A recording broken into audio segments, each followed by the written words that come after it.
Tout le monde a en tête les plus grandes répliques de Jean-Pierre Bacri. Tu peux pas, quand tu vois quelqu'un, tu peux pas d'entrer comme ça lui sentir le cul. Mais ces dialogues ne racontent qu'une partie du talent de l'acteur. La dernière fois, je regarde du tennis à la télé, qu'est-ce que je vois? Une femme en short. Diction chevrotante mais affirmée, visage tendre et dur à la fois, ces multiples paradoxes en font un acteur à part. Et, plus qu'une voix, Bacri est une présence.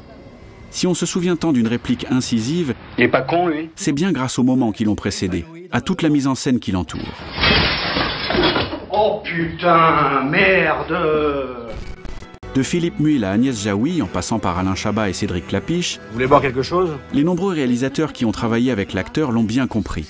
Au cinéma, tout est question de rythme. Ah, vous buvez quelque chose? Au cinéaste de trouver celui qui s'adaptera le mieux à son acteur. Est-ce que vous buvez quelque chose? Dans Cuisine et Dépendance, Jean-Pierre Bacri occupe le cadre, parfois de dos ou en arrière-plan, attendant son heure. Non mais est-ce qu'il faut éteindre là? Vous croyez, vous? Ben, ça dépend, si c'est un plat qui se mange brûlé, il faut laisser encore un peu.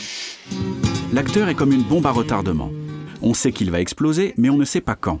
Et tout l'intérêt se trouve dans ce temps de latence.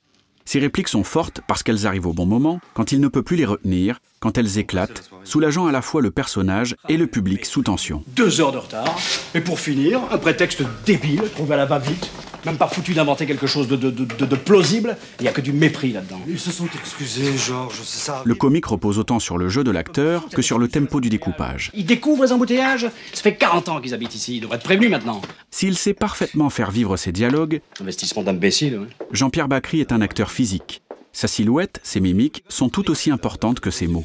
Il faut alors que la mise en image s'adapte à son rythme, et cela se fait généralement sur la longueur. Qu'est-ce qu'il y a? Vous avez rien remarqué, vous? C'est-à-dire?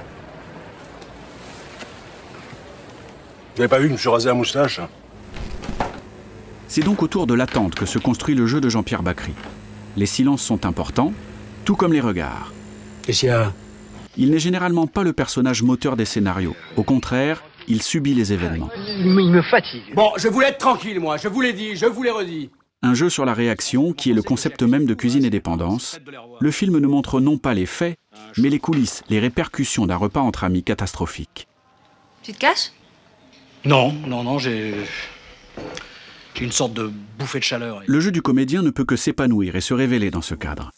Témoin des événements plus qu'acteur, une connivence et une complicité s'établissent naturellement avec le spectateur, et avec ce film, le personnage Bacri s'installe alors définitivement sur grand écran. Vous êtes gay, vous êtes content. Bon, ben c'est très bien, vous faites ce que vous voulez, mais laissez-moi tranquille. J'ai pas gagné au loto, j'ai rien à vendre à personne. Bon, j'ai aucune raison d'être particulièrement gay. Hein, je suis un être humain, je suis pas un animateur. Y a qu'à la télévision qu'on voit des gens éclater de rire à longueur de temps, là, comme des crétins. Si les plans où il est seul sont magnétiques, il rayonne d'autant plus quand il partage l'écran, quand il subit la présence d'autres personnages, comme un chien devenu homme ou un employé peu dynamique. Alain Chabat et Cédric Clapiche ont bien compris cette particularité, cette nécessité d'échange, et s'emploient à le retranscrire à l'écran en mettant dans le même cadre action et réaction. Pas trop dur? Tu fais quoi, là? Tu te nettoies le genou ou... L'action d'un tiers, la réaction de Bacri. Le regard du spectateur circule de l'un à l'autre, avec un petit temps de latence qui fait toute la force comique de ces scènes. La seule explication, c'est comme les trucs bouddhistes. C'est une réincarnation, mais en super accéléré. Jean-Pierre Bacri est plus qu'un interprète. Comme Louis de Funès ou Arnold Schwarzenegger, il vampirise ses rôles. C'est le personnage Bacri qu'on va voir sur grand écran. Pour le plaisir du spectateur, avec le talent complice de ses metteurs en scène.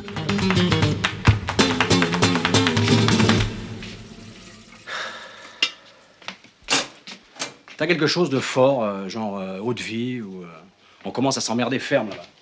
Si je ne me pète pas la gueule suffisamment tôt, ça va être très très long.